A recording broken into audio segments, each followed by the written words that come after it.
So today I'm going to be showing you guys how to do an invisible lock using braiding hair. I know a lot of people use the Marley hair or kinky twist hair because they want it to have a more natural look maybe, but I do like the silkier look. And you could also like do them long, curl the ends. I'm not a fan of the little ball they roll up on the end of the invisible locks. Just not my thing. I'd rather have them long with a curl on the end or something, or just do them like a short twist style, or maybe like a short passion twist. But anyway, I'm just going to show you the basics of how to start it and how to add the hair in. But first, let me show you my mannequin stand that I'm using.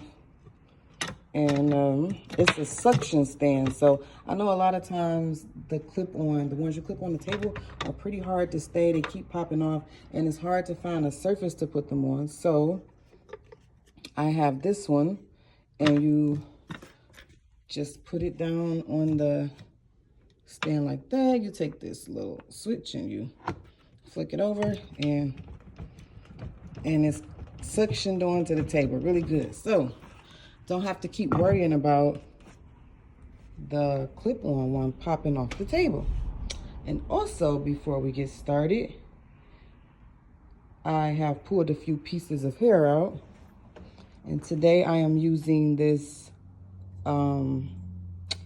accessory stand that I got off of Amazon. So if you're at home or you don't braid a lot and you don't really have the space for a big braid bestie, which these are more for professional use, like you do hair all the time and you need just tons of hair space. But if you're just like doing hair at home on your kids, on yourself, and you don't have a lot of room for that, or you're not using it that often, I would recommend grabbing you one of these accessory stands because it's so convenient. It's lightweight. I can just pick it up and move it around wherever I need to. And it's not a lot of space to hold hair, but if you're not using it that often or just doing yourself, then it's perfect. So now that we got that out the way, let's get into this invisible lock. Okay, so I already have my piece parted off right here. I'm just going to be using my new braid pomade, which I'll be having coming out soon in a couple months. Works really well. I'm just going to slick the hair down with that.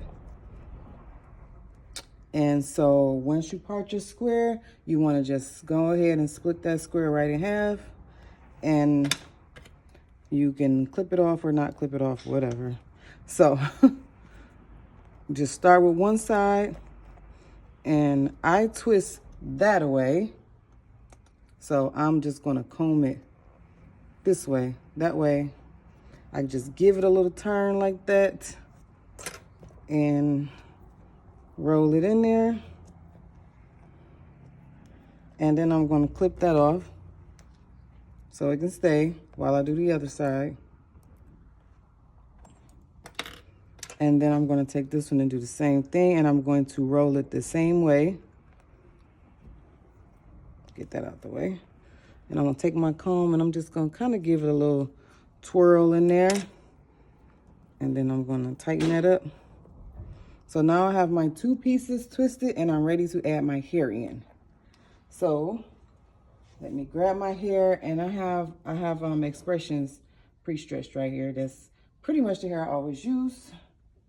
And I'm going to roll that up in there. So I'm going to roll that in there just to make sure it's tight, give it a more natural look. So I have these two pieces right here, and the hair is just basically just literally just putting it right with the two and continue to roll like you would normally do twist. So I rolled that in there, and I want to take another piece, one with each side, roll, roll. Make sure you roll in both sides in the same direction. Both are going to the right. Roll that in there. And I think I want to add one more piece. Size is your preference. I'll add another piece in there. Roll both to the right. And then we have it in there.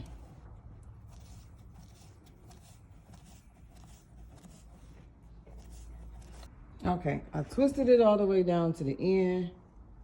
And as you see, these will be super cute long. Super cute with a curl on the end. Or goddess style, adding curly hair in there. You know, be different. But if you like that little knot at the bottom, you're basically just taking the hair and folding it and wrapping it back up. So just folding it up and wrapping it might slide down. So it might be better to like tie it and then wrap back up. That way it doesn't slide off the bottom once you wrap it. So I'm just gonna wrap this up a little bit, and then I'm gonna come back and I'm going to wrap it back down.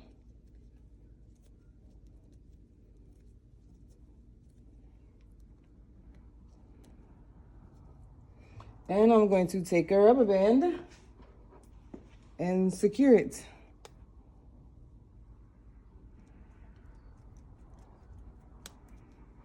Voila, magic. And there we go. There's your invisible lock. That was an easy way to start it off and put it on there. And they're kind of cute. This little ball at the bottom ain't that bad. I still feel like they heavy when they in your head though. But I don't know because I haven't had them. So let me know what you think. Post that next tutorial down in the comments so I can get it posted for y'all. Invisible lock, which basically we just fed in some hair for the twist. There we go. Thank you guys for watching. Stick around, okay?